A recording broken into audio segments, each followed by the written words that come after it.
श्री भगवान बोले,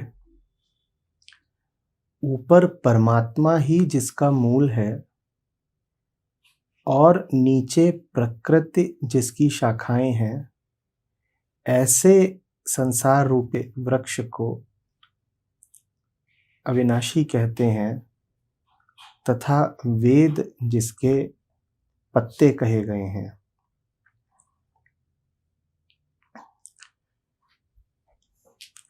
जो पुरुष इस संसार रूपी वृक्ष को तत्व से जान लेता है, वह वेद को जानने वाला है।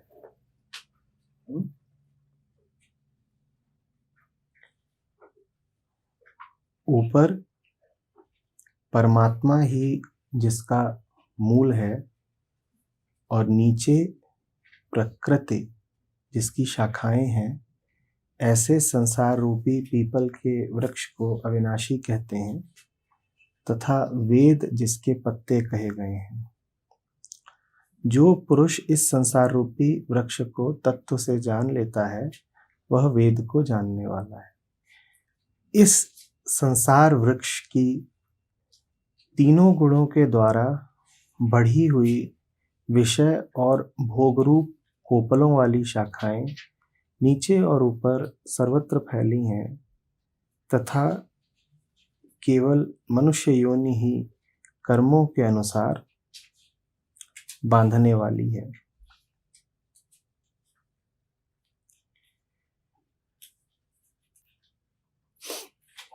पेड़ का क्या गुण? पेड़ का गुण ये कि उसका विस्तार दिखाई पड़ता है और मूल छुपा रहता है।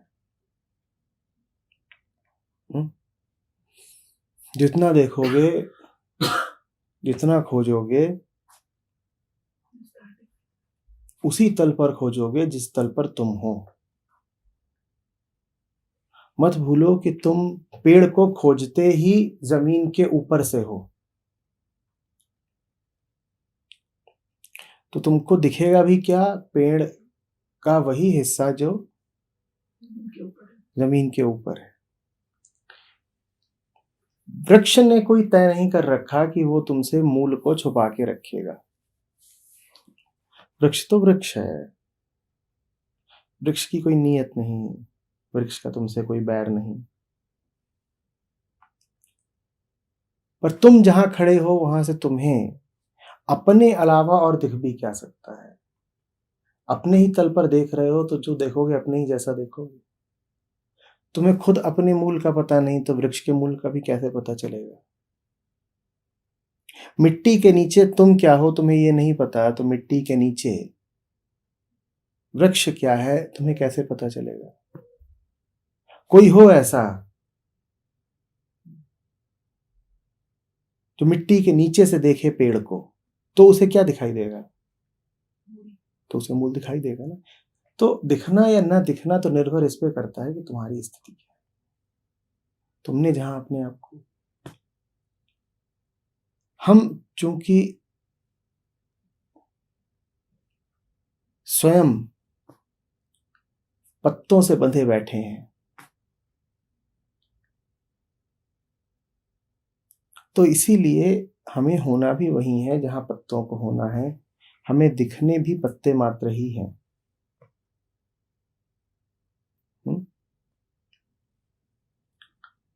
उसके आगे बड़ा सुंदर रूपक है।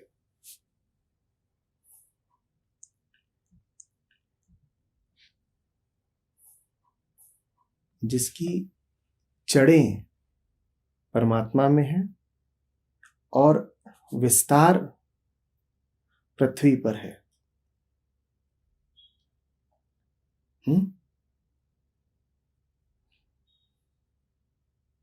उसके पत्तों को कह रहे हैं कि वेद हैं। वेद क्यों हैं? क्योंकि उनके मूल में ब्रह्म बैठा हुआ है, परमात्मा बैठा हुआ है। वेद की यही तो पहचान है ना, कि वो ब्रह्म जनित है, अपौरुषेय है।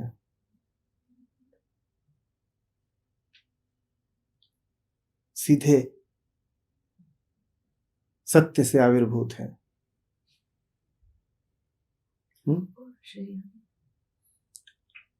किसी इंसान के नहीं है, किसी पुरुष के नहीं है।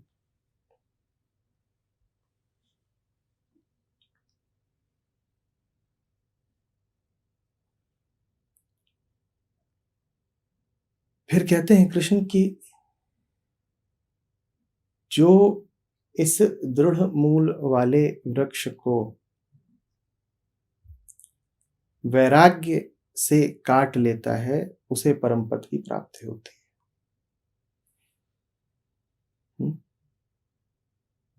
काटने का क्या अर्थ है?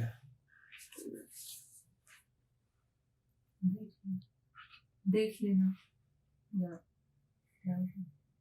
काटने का क्या अर्थ है? जो विवेक से कहते हैं कि सत्य और असत्य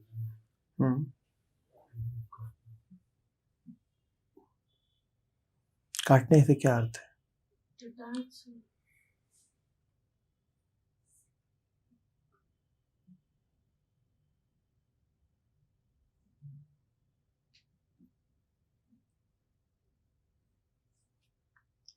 क्या काटने से ये अर्थ है कि उसकी शाखाएं, उसके पत्ते, उसका पूरा विस्तार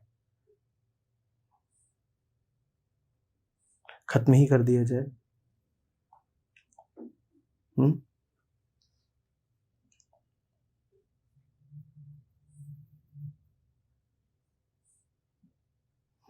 काटने से अर्थ है कि जिस रूप में वो प्रतीत होता है, जो उसकी छवि है,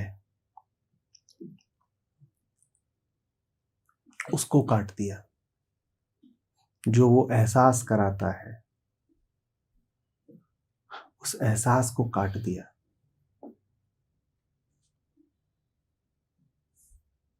संसार हमेशा अपने दृश्यमान होने का ही तो एहसास कराता है।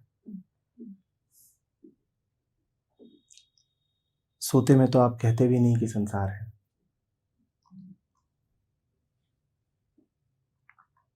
संसार बार बार ये संदेश भेजता है कि तुम्हारे भौतिक होने के साथ ही मेरा होना जुड़ा है, क्योंकि मैं दिखता ही तुम्हारे भौतिक उपकरणों से हूँ। तुम आँख खोलते हो तो ही दिखता हूँ, कान से सुनते हो तो ही सुनाई देता हूँ। तुम्हारे शरीर से मेरा कोई लेना देना है। संसार हमारे सामने खड़ा होता है एक वस्तु की तरह, चीजों के एक बाजार की तरह, जिसमें अलग अलग चीजें हैं। उन अलग अलग चीजों के कुछ अंतर संबंध हो सकते हैं।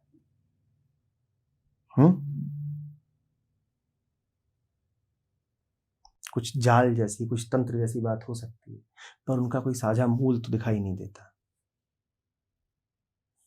ये तो आपको दिखाई पड़ सकता है कि आप वहां से स्विच दबाएं तो पंखा चले, तो कोई नाता है, पर ये दोनों कहीं पर एक ही हों ऐसा तो कुछ दिखाई नहीं देता। स्विच और पंखा कहीं पर एक ही हों ऐसा तो कुछ समझ में नहीं आता। चीजें हैं अलग अलग अलग अलग अलग अलग, विविधता है, विभाजन है, दूरी है, नाम है, रिश्ते हैं, सीमाएं हैं। इसी का नाम संसार है। ये हमारी संसार की परिभाषा है। संसार वो जिसकी पहचान हो सके इंद्रियों के द्वारा। संसार वो जिसमें बहुत सारी चीजें हैं, हर चीज सीमित है, हर वस्तु अलग है, उसका अपना एक नाम है, प्रकार है, रूप है, रंग है। ये संसार है हमारे लिए। कृष्ण कह रहे हैं इस संसार को काटना है, वैराग्य से कटेगा।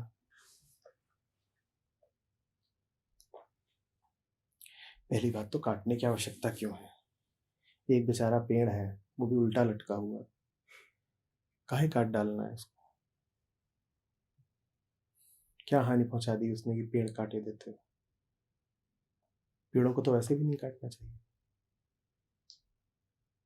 हम तो सब प्रतीति को काट रहे हैं। तो कुछ तो नुकसान तो पहुंचा रहा होगा, वो प्रतीति भी कोई नुकसान तो पहुंचाती होगी।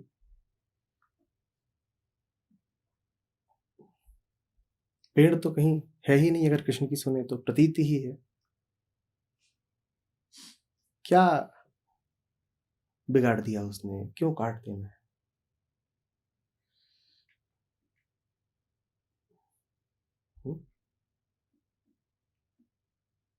क्यों काट देना है? दूरी बनाती है। क्योंकि उस प्रतीति के पदार्थ में है। तो उससे क्या होगा?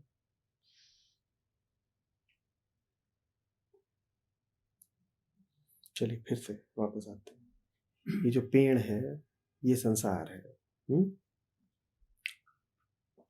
यहाँ पर छोटी छोटी सीमित वस्तुएं हैं। और उन वस्तुओं के आपस में रिश्ते नाते अंतर संबंध है। ठीक है। कृष्ण कह रहे हैं वैराग्य रूपी शस्त्र से इस पेड़ को काट डाल। काटने की आवश्यकता क्यों है? कि हम उसी सीमित संबंधों से जुड़े हुए हैं, असीमित की तरफ सीमित नहीं काटेंगे तो असीमित तो कैसे?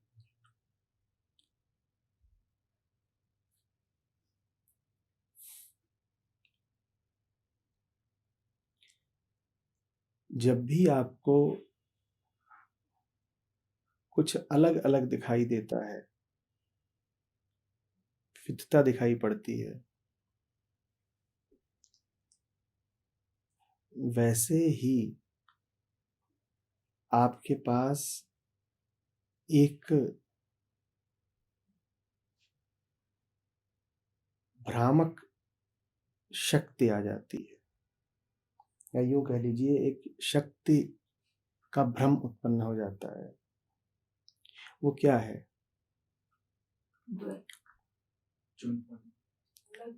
चुन पाने की शक्ति। आपके पास अगर 5 चीजें हैं, आपके पास तुरंत ताकत आ गई उनमें से चुन पाने की। अब आप चुन पाएंगे उनमें से ज़्यादा अच्छी कौन है। अब आप चुन पाएंगे कि उनमें से किसकी प्रकृति क्या है। अब आप चुन पाएंगे, अलग अलग पैमानों पे अलग अलग तरह के चुनाव कर पाएंगे। जितनी विविधता होगी, चुनाव कर पाने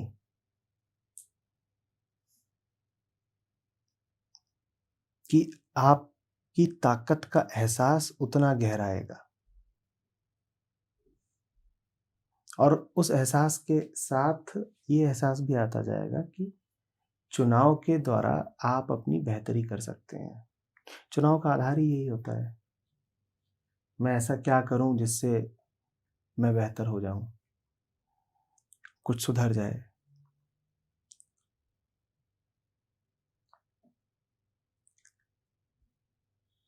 संसार है तो परमात्मा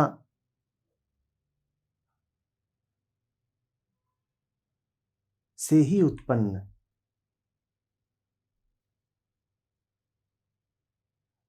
लेकिन हिस्सा हिस्सा है, टुकड़ा टुकड़ा है। और हर हिस्सा हमें इस गलतफहमी में रखता है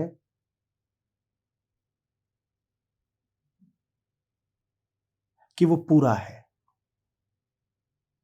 कभी ये हिस्सा, कभी वो हिस्सा। हर हिस्सा अपना समय आने पर, अपना मौका आने पर ये वादा कर जाता है कि वो न सिर्फ पूरे का प्रतिनिधि ही है, बल्कि पूरा ही है, साक्षात पूर्ण है।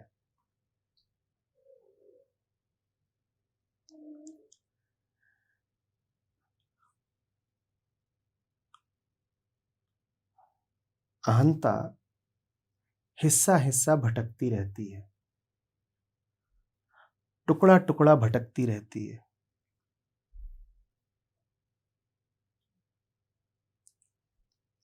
जहां जाती है वहां ही उसको खोजती है जो उस हिस्से का मूल तो है पर हिस्सा मात्र नहीं है।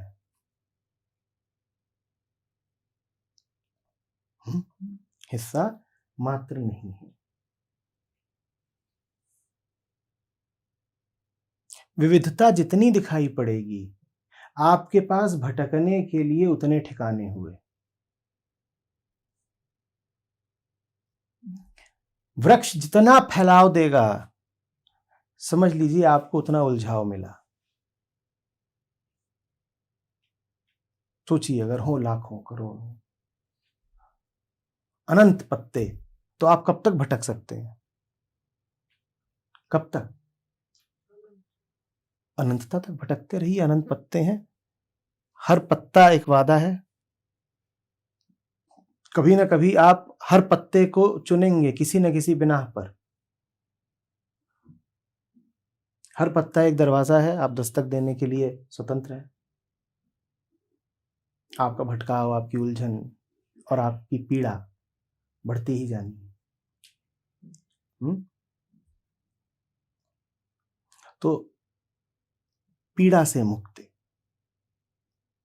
दुख न रहे, दर्द न रहे, इसकी खातिर कृष्ण कहते हैं इसको काट डाल। काटना क्या है? इसी संसार में जहां इस वृक्ष का इतना जबरदस्त फैलाव है,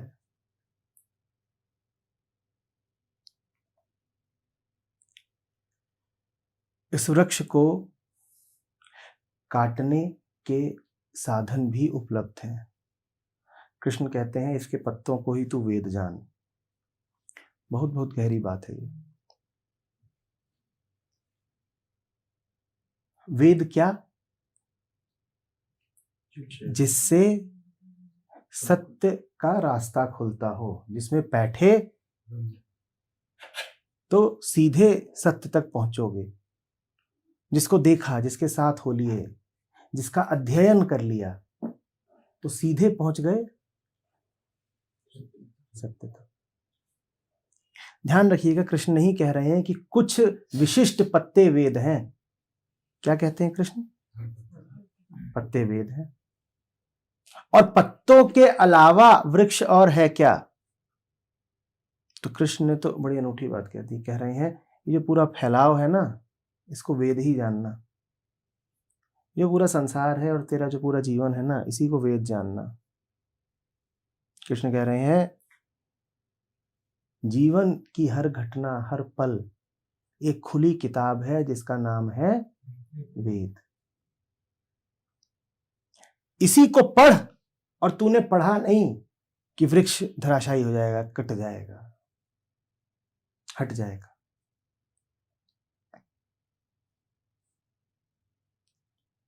न पढ़ो तो जंजाल है, माया जाल है। और उसी को पढ़ लो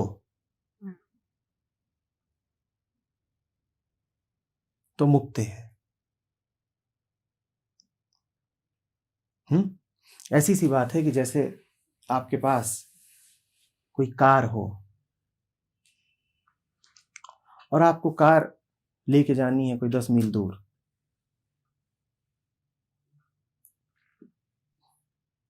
चलानी आती हो तो साधन बन जाएगी, आपको लेकर के जाएगी।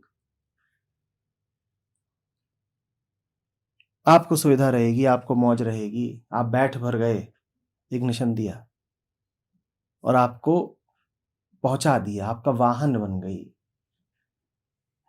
माध्यम बन गई, आपका सेवक बन गई। और न चलानी आती हो तो वही कार आपका बहुत बड़ा बोझ बन जानी है। संसार ऐसा ही है। पढ़ना आता हो तो संसार स्वयं वेद है। वो अपने से पार का रास्ता भी बता देगा, खबर दे देगा और वाहन बन के पहुंचा देगा। संसार ही वाहन है जो संसार से पार ले जाएगा।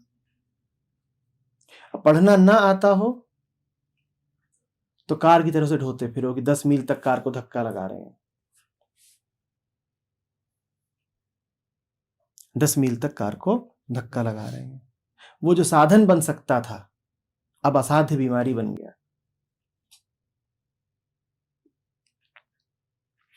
वो जो तुम्हारी थकान को हल्का कर सकता था वही तुम्हारी थकान का मूल कारण बन गया। पत्ता पत्ता वेद है, 4 ही वेद नहीं है, वेद अनंत है, तुम पढ़ना जानो तो। और जिसने उन 4 वेदों को पढ़ लिया वो तो और अद्भुत स्थिति में आ जाएगा ये जानने की कि पत्ता पत्ता वेद है। वेद हैं ही इसीलिए कि तुम जान पाओ कि वेद कभी खत्म नहीं होते। हरि अनंत, हरि कथा अनंता।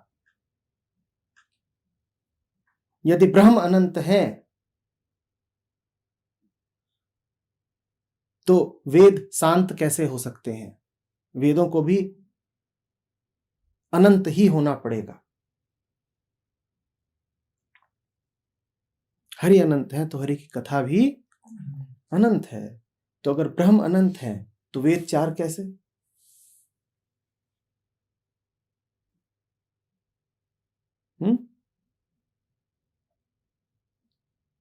वेद 4 कैसे?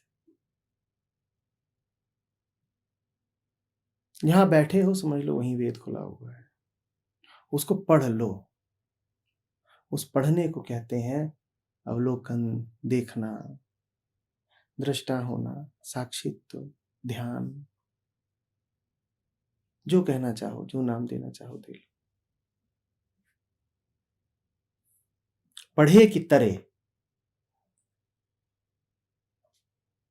और अनपढ़ सब मरे। इसीलिए उसमें बाद में विषय वासना को कोपलों का नाम दिया है। अगर नहीं समझा तो वो कोपल देखते हैं।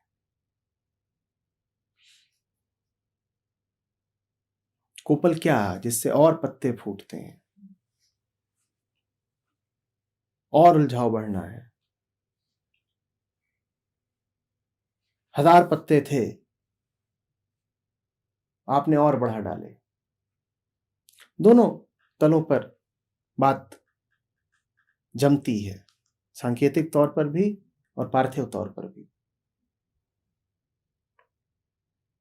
उलझन क्या पहले से ही कम थी जो नई कोपलें पैदा कर ली? फंसे क्या पहले से कम थे जो और गांठें बांध ली? जीवन में क्या पहले ही कम दुश्वारियां थीं जो बच्चे पैदा कर लिए? नई कोपलों से यही अर्थ है।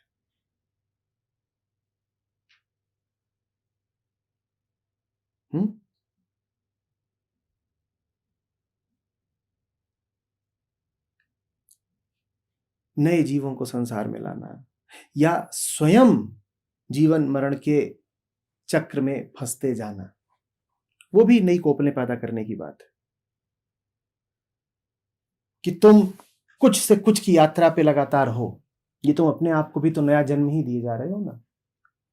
कोई आवश्यक थोड़ी है कि बिल्कुल एक नया शरीर दुनिया में आए तभी तुम कहो कि एक नई कोपल पैदा हुई है। पहले तुम मानते थे कि लेखक होकर के तुमको मुक्ति मिल जानी है, अब तुमको समझ में आया कि लेखकों के बात नहीं बनेगी, अब तुमको सेठ बनना है। ये तुमने नया जन्म ही तो दे दिया अपने आप को। एक व्यक्तित्व धारण किए हुए थे, अब दूसरा व्यक्तित्व धारण कर लिया। जैसे एक बच्चा संसार में आता है एक नया व्यक्तित्व लेकर, तथा कथित नया व्यक्तित्व, वास्तव में उसमें कुछ नया होता नहीं है, लेकिन लगता तो यही है ना कि एक नया व्यक्ति आ गया संसार में। बच्चा आता है तो एक नया व्यक्ति आता है। हम व्यक्तित्वों की होड़ में रहते हैं। हम कहते हैं अभी ऐसा व्यक्तित्व है, उस व्यक्तित्व को जरा चमका दें, तो चमकने से वो हमें कुछ दे जाएगा। एक बेहतर व्यक्तित्व माने एक बेहतर जीवन, एक नया व्यक्तित्व माने एक नया जीवन, इत्यादि इत्यादि करते हैं। यही है नई कोपलों से आसक्ति। ये हमारा उल्टा ढल रहा है। जहां पहले ही झाड़ बहुत है, वहां झाड़ को काटने की जगह हम झाड़ को बढ़ा के सोचते हैं कि ऐसे मिल जाएगी झाड़ से मुक्ति।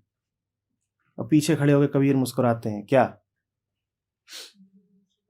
ये संसार काटन की झाड़ी उलझ उलझ मर जाना है। कृष्ण हो कि कबीर, दोनों क्या कह रहे हैं? संसार रूपी झाड़ी को कबीर कहते हैं झाड़ी है, पर दोनों क्या कह रहे हैं? उलझ मत जाना इसमें। जो उलझा सो की उलझने अब बढ़ती ही गई। लेकिन अगर उलझना नहीं है तो उससे मुंह भी नहीं मोड़ लेना है, क्योंकि मुंह मोड़ लिया किताब से तो पढ़ोगे किसको? तुमने कह दिया अरे वेद तो भौतिक है, शब्द ही तो है इसमें, शब्द मानसिक होते हैं, किताब ही तो है ना। पास जाना है, करीब जाना है और जान जाना है। और इससे हमें स्पष्ट होता है कि वैराग्य का वास्तविक अर्थ क्या है, क्योंकि कृष्ण ने कहा है कि वैराग्य रूपी खड्ग से काट इसको। हम कह रहे हैं जानना होगा। अर्थ क्या हुआ? जानना ही वैराग्य है, मुंह मोड़ लेना नहीं। वैराग्य की जो हमको परंपरागत परिभाषा दी गई है वो जरा गड़बड़ है।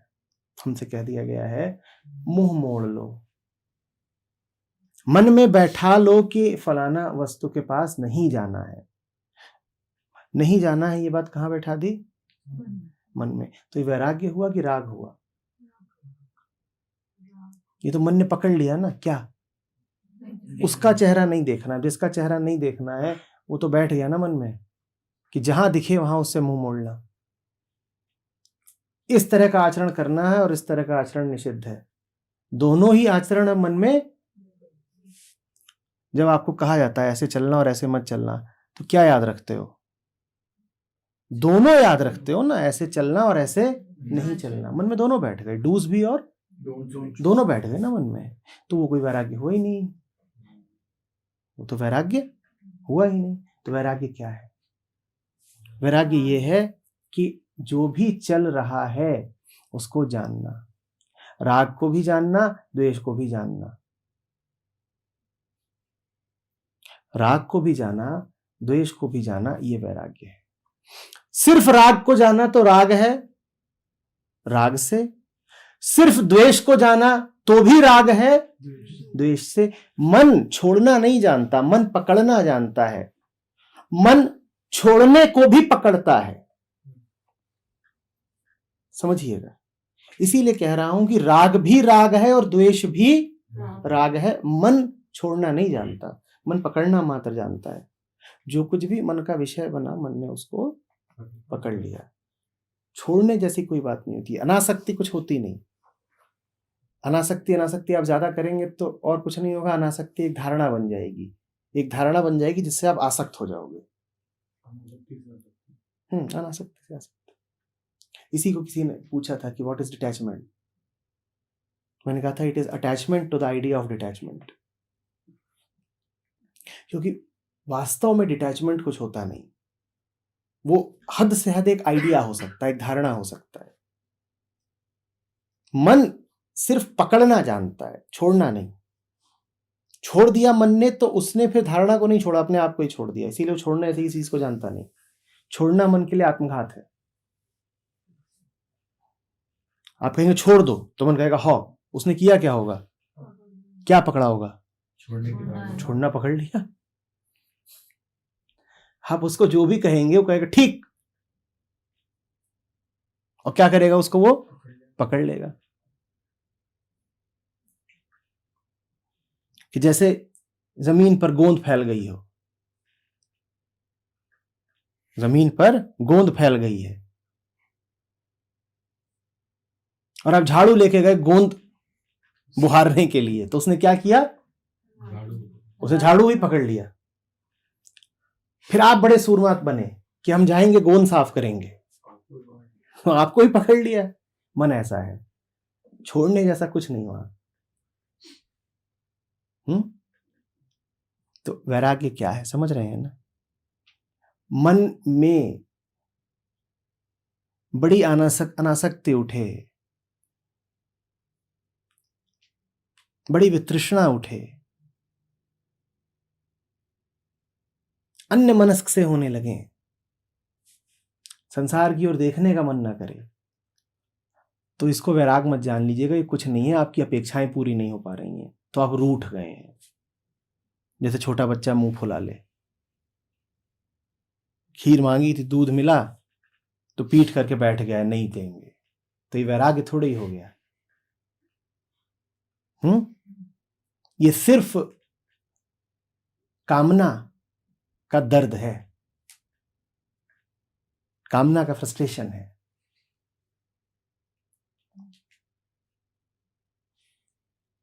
कामना की अपूर्णता का क्षोभ है ये। इसको समझिएगा ध्यान से। संसार नहीं है इसलिए कि उसकी अवहेलना की जाए।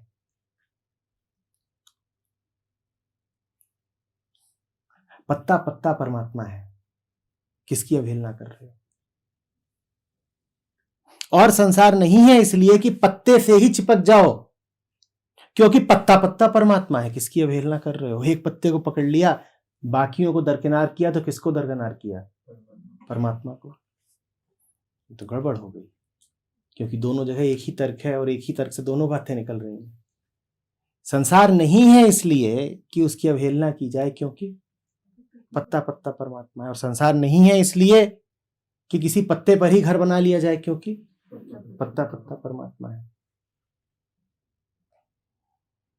इसीलिए संसार को जानना है और उसकी संपूर्णता में जानना है। अब संपूर्णता में जानने का भी ये आशय न ले लीजिएगा कि जितने पत्ते हैं एक एक को जानेंगे। विश्व भ्रमण पे निकलेंगे, एक एक देश एक एक गांव होके आएंगे, और जब तक एक एक व्यक्ति से मुलाकात नहीं कर ली और उसके पुरखों का भी पूरा इतिहास न जान लिया, तब तक कहां जाना? क्योंकि बड़े लोग बता गए हैं कि टोटलिटी बड़ी बात है। जब जानो तो पूरा जानो, तो हम पूरा जान रहे हैं। तो कोई मिले तो उससे पूछ रहे हैं कि बताओ अपना रक्तचाप बताओ, दिल की धड़कन बताओ, आंख का रंग बताओ, कितने बाल हैं बताओ,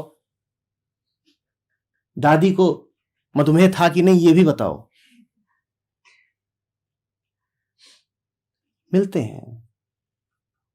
संसार हर तरीके के अद्भुत उत्पादों से भरा हुआ है।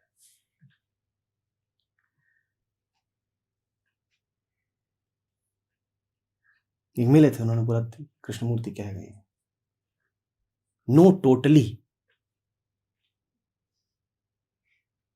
तो हम तो जानेंगे तो टोटली जानेंगे, नहीं तो हमने कुछ जाना नहीं।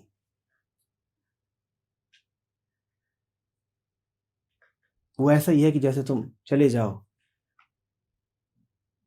किसी होटल में और वहां कहो कि ईट टोटली, तो कह रहे हो जितना है या तो पूरा खाएंगे, नहीं तो कुछ खाया नहीं।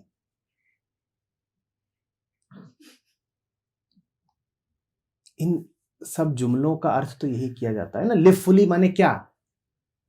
कि जितना भोग सकते हो भोगो, अगर भोगा नहीं पूरा तो जिए नहीं। तो ये भी मत अर्थ निकाल लीजिएगा कि पत्ता पत्ता परमात्मा है तो एक एक पत्ते से जाकर के अलग पहचान बैठानी है, और मूर्खता है, मूर्खता है। जब हर पत्ता उसी मूल से उद्भूत है, जब हर राह उसी मंजिल की ओर जा रही है, उसी मूल की ओर, तो तुम अपने नन्हे से जीवन को कहां गंवाए फिरते हो कि इधर उधर? अरे जहां हो वहां ही बैठ जाओ ना। मना नहीं किया जा रहा कि अन्य पत्तों पर मत जाओ, पर अन्य पत्तों पर कूदना कोई अनिवार्यता नहीं है।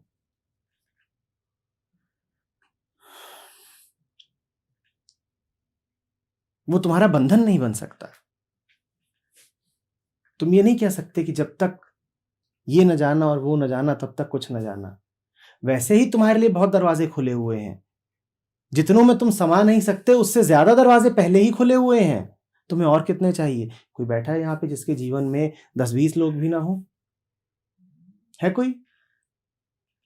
अभी तुम्हें 100-500 करने हैं, 10-20 कम है? हाँ, संयोगवश 5 और जुड़ जाएं तो अलग बात है, पर मात्र संयोगवश, उद्देश्यवश नहीं। तुम मतलब बना के, तुम तय करके खोजने मत निकल पड़ना। तय करके कुछ नहीं मिलता। जो मिलता है वो यूं ही मिलता है जब बिना बात के बस देखते हो, बिना अर्थ के।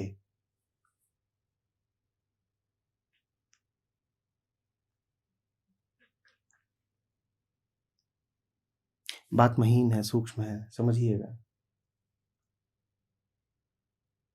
कृष्ण में छुपने के लिए कोई ठिकाना नहीं दे रहे हैं।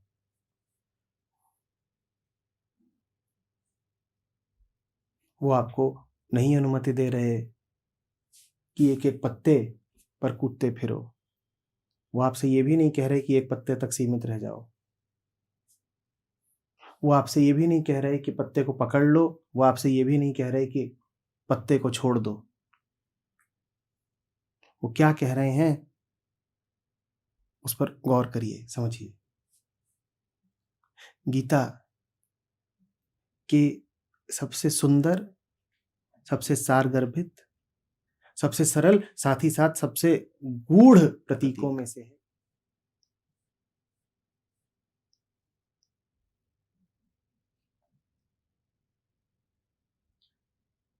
जिसने इसको समझ लिया उसने गीता को जान लिया। जिसने इसको समझ लिया वो समझ लीजिए कि गीता रूपी पत्ते का प्रयोग करके कृष्ण रूपी मूल तक पहुंच गया।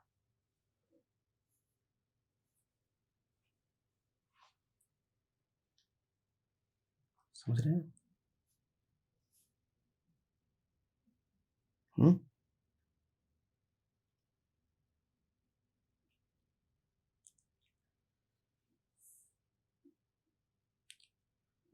इस पर ध्यान कीजिए और कोई प्रश्न उठता है तो बताइए, फिर आगे बढ़ेंगे।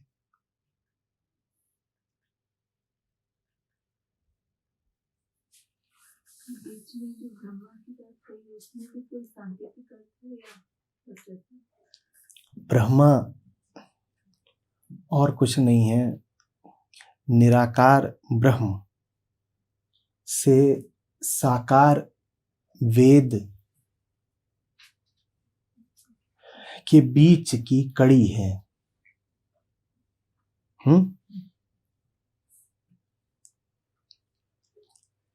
वेद तो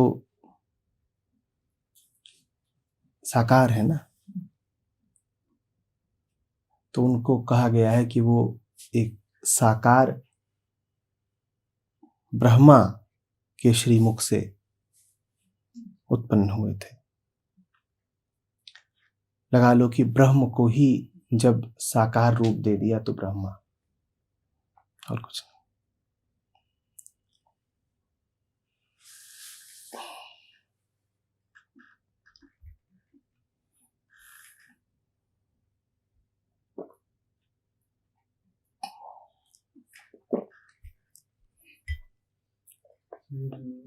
अहंता, ममता, वासना,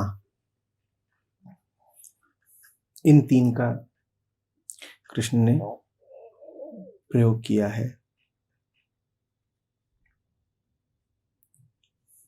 बार बार सावधान करते हैं कि इनके कारण फंसते हो, इनके कारण जीव दुख पाता है।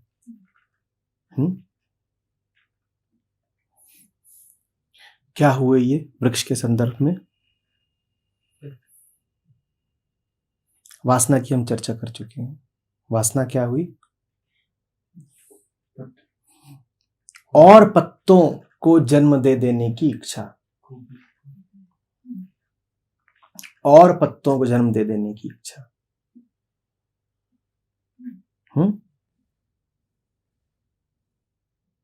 या और पत्तों को पा लेने की इच्छा, दोनों जुड़े हुए। ये हुई वासना। इससे भी वृक्ष का फैलाव और तुम्हारा भटकाव बढ़ा। अहंता ममता क्या हुए? अहंता ममता क्या हुए? मेरा तो जो मेरा नहीं वो अलग। और अहंता?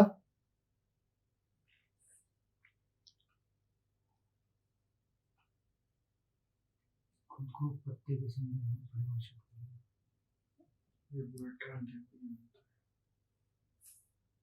मैं ये पत्ता ही हूं, और पत्ता है अधूरा, तो फिर मैं भी क्या रह गया? अधूरा।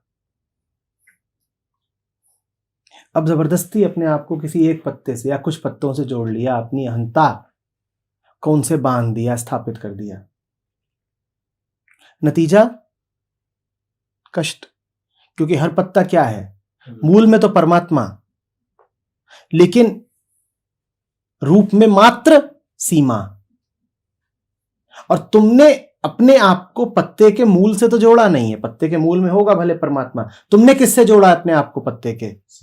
तुमने अपने आप को पत्ते के रूप से जोड़ा है, तुमने अपने आप को पत्ते के आकार से जोड़ा है, और वहां तो सीमा है, तो दुख पाओगे। पत्ते से अपने आप को जोड़ने में कोई हर्जा नहीं, अगर पत्ते के मूल से अगर पत्ता माध्यम बना होता, वाहन बना होता, उसके मूल से जुड़े होते। वेद का अर्थ ही यही होता है, जो तुम्हें अपने रूप में न रोक ले, जो पुल बन जाए, जो गलियारा बन जाए,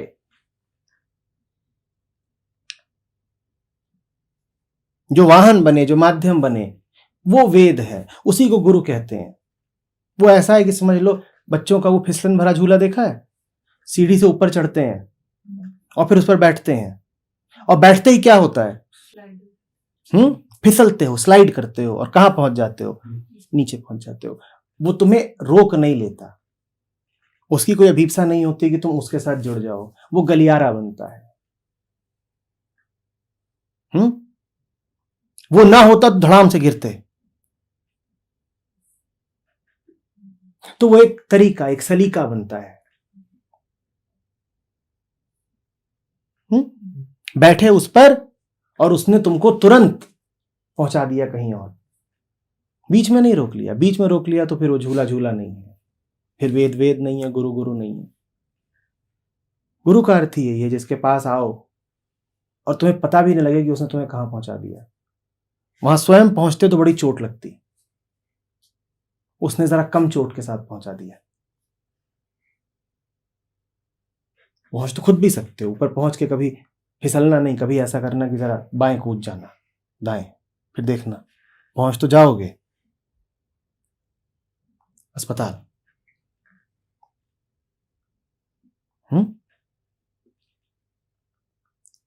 अहंता का अर्थ है जुड़ गए, और ऐसा जुड़े कि आगे जाने की संभावना नहीं रही।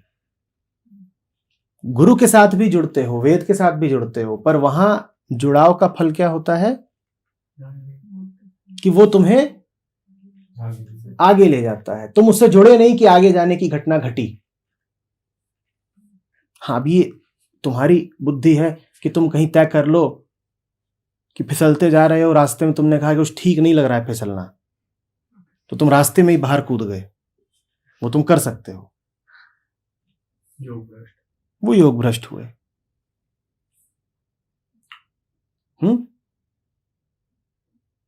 जुड़ते तुम वेद से भी हो, गुरु से भी हो, और जुड़ते तुम संसार से भी हो। ऊपर ऊपर से, बाहर बाहर से देखने में ऐसा लगेगा कि जुड़ ही तो रहे हैं। यहां भी एक रूप है, आकार है, इससे जुड़े, और उधर भी एक रूप है, आकार है, उससे जुड़े, पर तुम देख नहीं पाए कि यहां जुड़े तो यहां जुड़ ही गए और रुक ही गए, वहां जुड़े तो उस जुड़ाव ने तुम्हें कहीं और पहुंचा दिया। जो तुम्हें कहीं और पहुंचा दे उसको गुरु जानना, जो तुम्हें अपने तक रोक ले उसको अपना दुश्मन जानना। हाँ, जुड़ना दोनों से पड़ेगा। जुड़ोगे नहीं तो गुरु भी कहीं और नहीं पहुंचा पाएगा। गुरु द्वार है, पर द्वार तक तो आना पड़ेगा ना। द्वार से लेकिन कहीं और का दरवाजा खुलता है। बात कहीं और को जाती है। गुरु को द्वार भी कह सकते हो, गुरु को कार भी कह सकते हो, जो कहना कहो। बात यही कहीं और को पहुंचा देता है। गुरुद्वार है, गुरुकार है, शेष सब संसार है।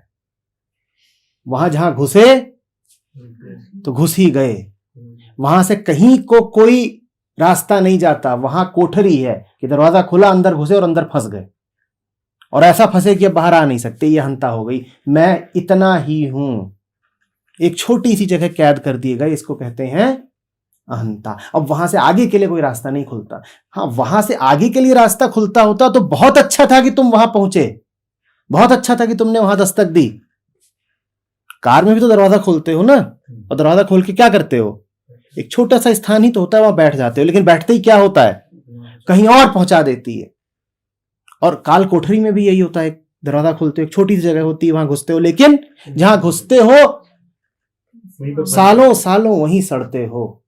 जहां सालों सालों फंस के सड़ना पड़े, उसको अहंता जानना। और जहां घुसे, जहां प्रवेश किया, और प्रवेश करने के फलस्वरूप कुछ और ही हो गए, मैनू कौन पहचाने, मैं कुछ हो गई और नहीं, वहां जानना कि वेद मिला, वहां जानना कि वेद मिला। फिर ममता। ममता क्या? पत्ता मेरा, ये पत्ता मेरा है, तो बाकी सब पत्तों के प्रति दुर्भावना से भर गए। जो अपना है उससे भी आगे नहीं बढ़ पाएंगे क्योंकि अपना है, और बाकी सबकी ओर तो मुंह करके देखेंगे भी नहीं क्योंकि पराये हैं। यह अजीब बात हुई। ममता युक्त मन शेष संसार के लिए तो दुर्भाव से भरा ही होता है, उसके लिए भी बड़ा हानिकारक सिद्ध होता है जिसके प्रति ममत्व है। मां की बच्चे से ममता है तो शेष जितने बच्चे हैं दुनिया में, उनके लिए तो वो हानिप्रद हो ही गई, क्योंकि वो सब तो पराये बच्चे हैं, मेरे थोड़े ही हैं। वो भूखे हों कि बेहाल हों, कि गर्मी में तपते हों, कि शीत में ठिठुरते हों, मुझे किसका ख्याल रखना है? अपने बच्चे का। तो बाकी सब बच्चों के लिए तो वो मां अब व्यर्थ हो ही गई। वो अपने बच्चे के लिए भी व्यर्थ हो गई। क्यों? क्योंकि मेरा है। वो बच्चा अब उसके लिए कोई रास्ता नहीं बनेगा, न वो उस बच्चे के लिए अब कोई रास्ता बनने देगी। ये तो रूप का रूप से मिलन हुआ है, न तो तुम्हें रूप के पार जाने देंगे, न हम रूप के पार जाएंगे, क्योंकि पार गए तो मिलन टूटेगा। मिला ही क्या है? रूप से रूप। मिला ही क्या है? देह से देह। तो तुम्हें भी देह रखेंगे, स्वयं भी देह रहेंगे, क्योंकि तुम अगर देह के पार गए तो भी रिश्ता टूटा, और हम अगर देह के पार गए तो भी रिश्ता टूटा। तुम भी फंसे रहो, हम भी फंसे रहे। इसका नाम है ममता। अहंता में तो आपको कोई कोठरी घेर लेती है, ममता में आप स्वयं कोठरी बन जाते हो किसी और के लिए।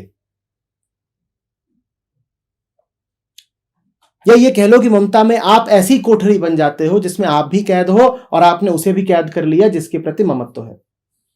दोनों कैद हो गए। तुमको भी फंसा के रखूंगा, खुद ही फंसा के रखूंगा, तुम मेरे हो। ममता अहंता से कहीं कहीं ज्यादा हानिप्रद है।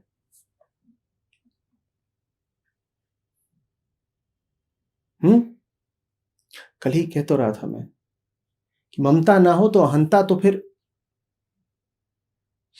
विशुद्ध अहंता है, फिर तो सुंदर है, प्यारी है, फिर तो उसमें कोई सीमा नहीं है। जब ममता हो जाती है तब अहंता की सीमा बनती है। तब अहंता कहती है सिर्फ इतना हूं मैं, सिर्फ इतने से मेरा वास्ता, सिर्फ इतने से सरोकार। जब संपूर्ण से सरोकार हो गया तब तो विशुद्ध अहंता हो गई, तब तो बात बन गई। तो कृष्ण जब वैराग्य कहते हैं तो कहते हैं इन तीन से बचना, अहंता, ममता, वासना। ठीक है। सर एक सवाल था जो चिपकने वाले भी आप बोले कि दिमाग तो गूंदी है, उसमें आप जोड़ डालोगे वो चिपकेगा ही, उसके अलावा उसकी और मतलब दिमाग की और कोई वस्तु है ही नहीं। अब दिमाग अपने आप चलता भी रहता है। अभी इतनी तो पता नहीं, मतलब क्षमता बोलूँ क्या बोलूँ पता नहीं क्या, लेकिन दिमाग से बहुत लगाव है, मतलब सीरियसली लेते हैं कि जो चल रहा है। तो उससे मुक्ति कैसे मिलेगी? क्योंकि चिपकने के लिए दो चीजें चाहिए, हाँ, एक अच्छा। गोंद और दूसरा कोई हाँ, विषय। हाँ, हाँ। कूदो मत ना उसमें, उसे मत दो मौका तुम्हें विषय बना लेने का। मन को जो ही विषय दोगे मन के लिए वही जहर हो गया, मन को जो ही विषय दोगे मन के लिए वही माया हो गया। जो मन से ना उतरे सो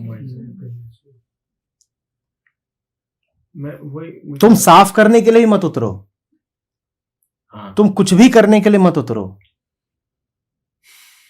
तुम तब तक दूर खड़े रहो जब तक गोंद सूखी ना जाए। तुम कोई वास्ता ही मत रखो, तुम देखो भी मत। वो ऐसी गोंद है कि तुम्हें नजर से बांध लेगी, तुमने देखा ना नजर चिपक जाएगी। इसीलिए कह रहा था कि अंततः साक्षित्व से भी मुक्ति चाहिए, नहीं तो नजर बंध जाती है, आंख चिपक गई। ऐसा बाजारों में होता है, जब सुंदर वस्तुएं मिलती हैं तो तुम्हारी आंख चिपक जाती है उनसे, तो वैसे ही हमारा पूरा जो संसार है वो मन ही है, मन में तो जीव है। तो आप जब कहते भी हो कि इससे दूर रहो, तो ये दूरी दूर दूर तुम रह नहीं सकते हाँ, जब तक जान न लो क्या है। जान लो, उसके बाद तुम जो करो ठीक है।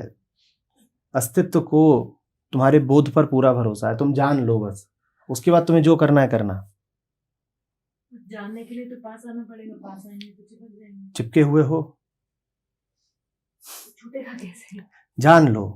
फिर कह रहा हूं, अस्तित्व को तुम्हारे जानने पर पूरा भरोसा है, और जानने के बाद की जो घटना है, इसीलिए उसके बाद में ज्यादा कभी बोला नहीं जाता।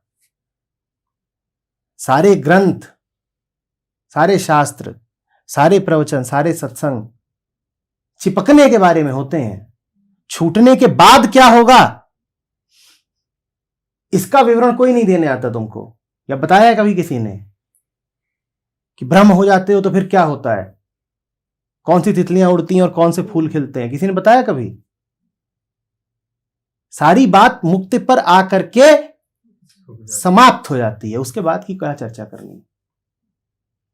लेकिन मैं वही कह रहा हूँ, जैसे आपने अभी आपने जो बातें बताई, अब आपने कुछ बातें बताई है, अब हम उसके बारे में भी अगर सोचें, मतलब कुछ भी करें उसके साथ, हम कुछ भी करने की कोशिश करें, वो चिपक जाएंगे, वो अपने आप में बोझ बन जाएंगे। मैं तो हमेशा हाथ जोड़ के कहता हूं, भूल जाना।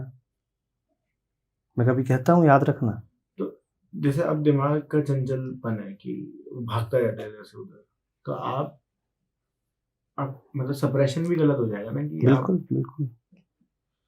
तुम गोंद को दबाने निकले थे, तो और बिल्कुल घुटनों घुटनों लेट करके और दोनों हाथों से दबा रहे थे। गोंद ऐसा हो गया कि मतलब अब तो छूटना और मुश्किल हो गया। तो फिर तो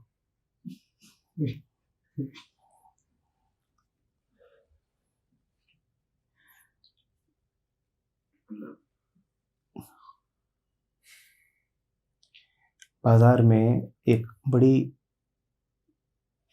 क्रूर विधि आती है चूहों को पकड़ने की, पता नहीं उसका नाम क्या है, पर वो एक ऐसी चीज है, एक परात होती है, और उसमें एक इतनी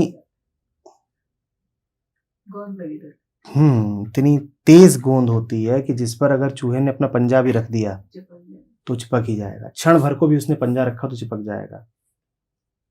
उसको छुड़ाने के लिए वो दूसरा पंजा इस्तेमाल करता होगा, फिर तीसरा, और नतीजा ये निकलता है कि वो पूरा ही चिपक जाता है उसमें। अब वो फट तो सकता है छुड़ाने की कोशिश में, ये तो हो सकता है उसकी खाल फट जाए, उसकी आती पुलाती बाहर आ जाए, लेकिन वो छूट नहीं सकता। देखा है ना वैसा फंसा हुआ चूहा, तो बस समझ लो कितना दूर रहना है इस गोंद से।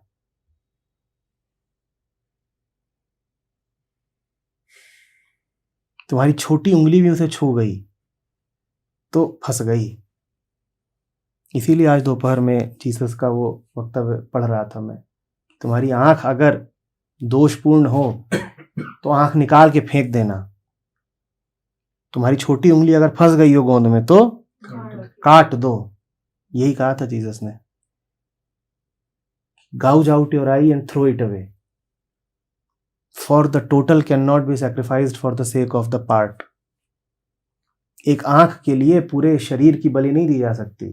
तो आंख अगर दोषयुक्त हो गई हो तो gouge it out, निकालो आंख को और फेंक दो। तब दया माया में मत फंस जाना।